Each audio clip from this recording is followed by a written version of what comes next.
I came to you by way of The Secret, and when I wanted to know more, my friend looked it up, and she called me and said, you have to be sitting down for this, and they have the same name as you.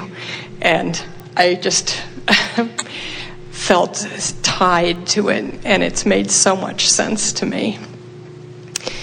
And I want to ask the proverbial question. As I was going through life and thinking, what would I like to do next? My husband called from the other room and said, would you write down something for me? And I pulled a piece of paper out I'd used before, and it said, buy a lottery ticket. And I said, okay. And I've been doing that for 3 years, and I'm still not doing something right. And I'm just curious of all the practices and procedures and processes you've had. Which one works the best for something like that? Well, what you're hearing us say these days to everyone who asks us any question is, go to the vortex and then. Mm-hmm. Go to the vortex and then. And the thing that's interesting is that when you're in the vortex, you already feel the ease of abundance. You feel the ease of well-being.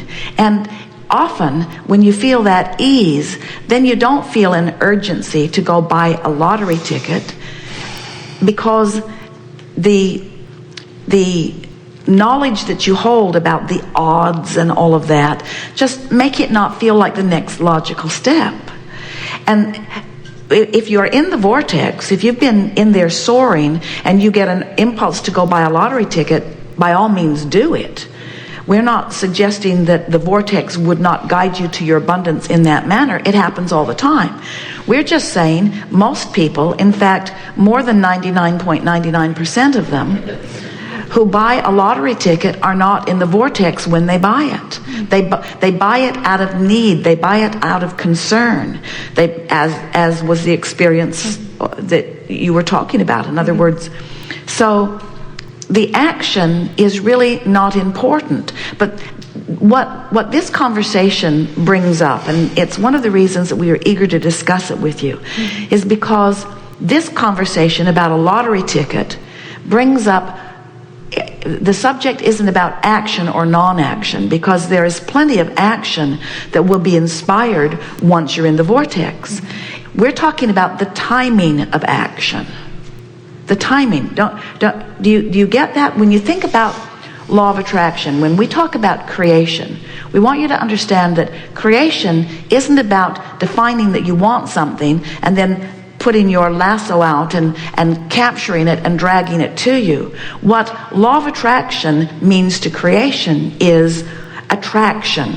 It is a rendezvousing with you and your desire. It's a rendezvousing. A vibrational at first and manifestational next, but it's a rendezvousing. So when you understand that you are rendezvousing, you are rendezvousing with what? Rendezvousing with an idea at first. Rendezvousing. This is important and new. First, rendezvousing with an emotion. Rendezvousing with the feeling of fulfillment. Rendezvousing with the feeling of the vortex. That's your first point of rendezvous, and it's the most important part, and it's the part that you have complete control over that almost none of you exercise. You could rendezvous, you could emotionally align with your vortex right now, as soon as you stop the long line of but what about this, but what about this, but what about this, but what about this. As soon as you stop the but what about this and the well don't forget this and the, as soon as you stop that, you have the opportunity to begin first rendezvousing emotionally. The next rendezvous that occurs is a thought rendezvous, because the thought is at the basis of all creation. And so you start rendezvousing with thoughts. The other day, Jerry and Esther were meditating. And for years they've meditated with the intention of quieting their mind. But this new meditation that we're teaching them is about syncing with some music that is syncing their breath with the music. In other words, it's a rendezvousing, it's a syncing.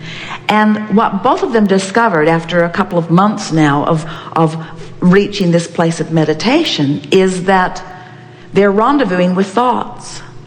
Now, formerly, in their idea of meditation, we were always teaching them, quiet your mind, because we were teaching that meditation is the way to release resistance. But the next step in an effective meditation is, once you've released resistance, if you will stay there longer in that state of non-resistance, you will begin rendezvousing with thought. Rendezvousing with thought. The idea, so first you rendezvous with emotion, then you begin rendezvousing with thought. So they came out of this meditation a day or two ago, and Jerry said to Esther, "Were you thinking?" And Esther said, "Yes." "Were you?" And Jerry said, "Yes, and it was delicious." And Esther said, "I know." And then Jerry began telling her what he'd been thinking about, and they were not on the same subject, but both of them were having absolutely blissful, life-giving thoughts. They were rendezvousing with ideas, suggestions, things that I might do, things that had happened before. In other words, they were rendezvousing with pure, positive energy thought.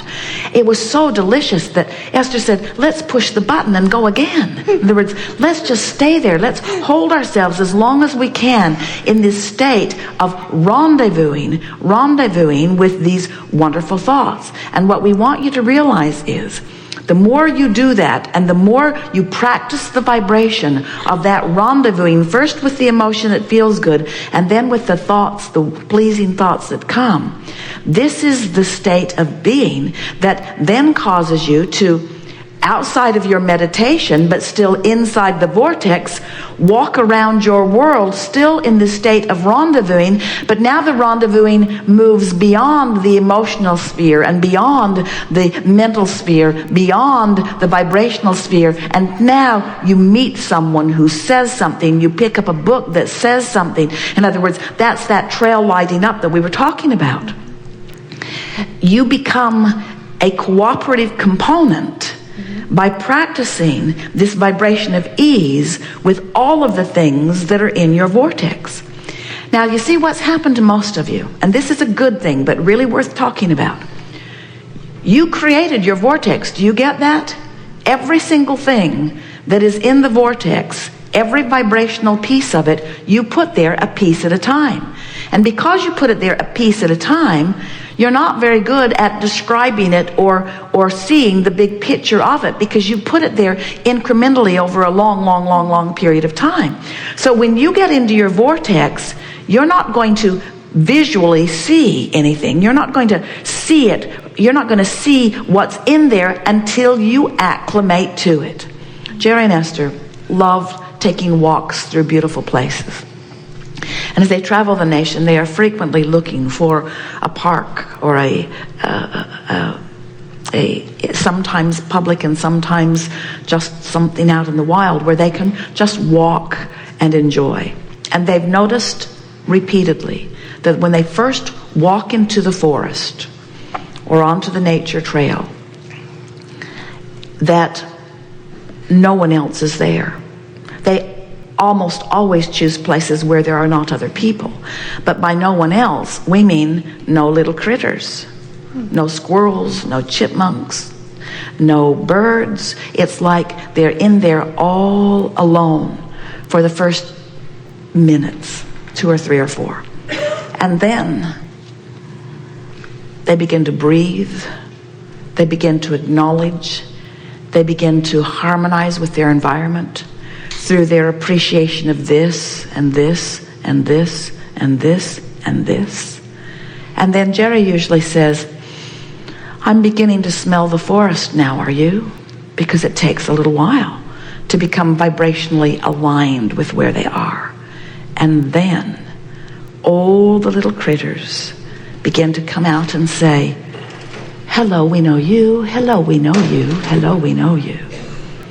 They were in the State Beach Park in Virginia Beach, And they stopped in the ranger's office, and they saw a sign on the wall that had a picture of the elusive silver gray fox. And Esther said to the ranger, "Will we see him?" And the ranger said, "I've never seen him. That's why it says elusive." So Jerry and Esther start down the trail, start breathing and basking, and they were not in the park 10 minutes. They turned the corner, and the elusive silver gray fox met them on the trail. And he looked at them and said, "I'm glad you're here." And they looked at him and said, "Oh my God, it's the elusive silver gray fox!" And he ran away.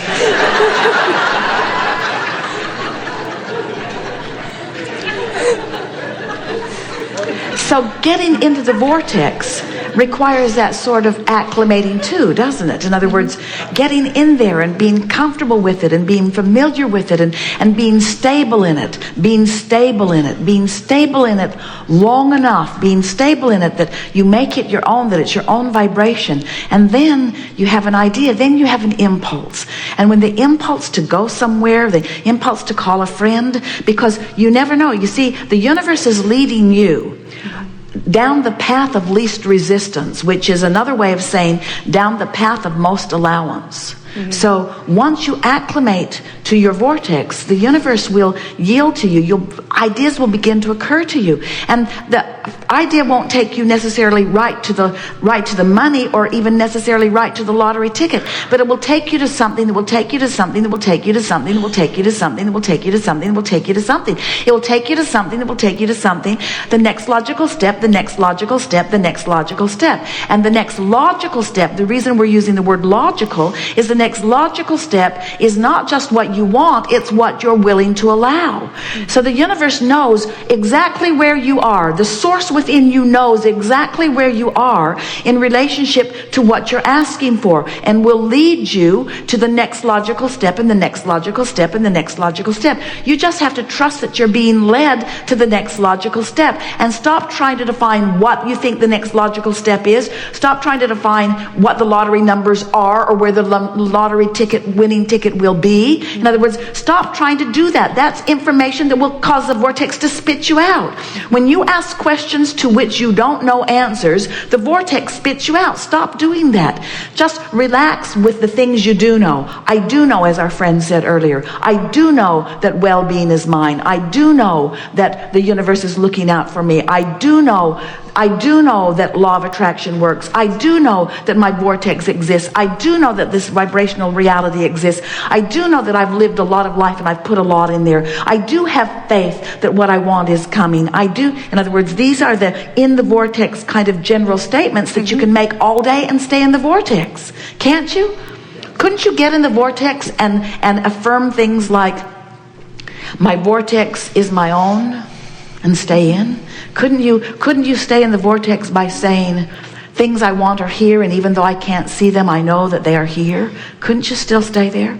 Wouldn't you be able to still stay in the vortex by saying things like, well-being is mine, and my life is getting better and better, and I really like this deliberate creation stuff, and I'm glad I have emotions, and I like paying attention to the way I feel, and it's fun to feel my way in, and I like to come here frequently and hang around.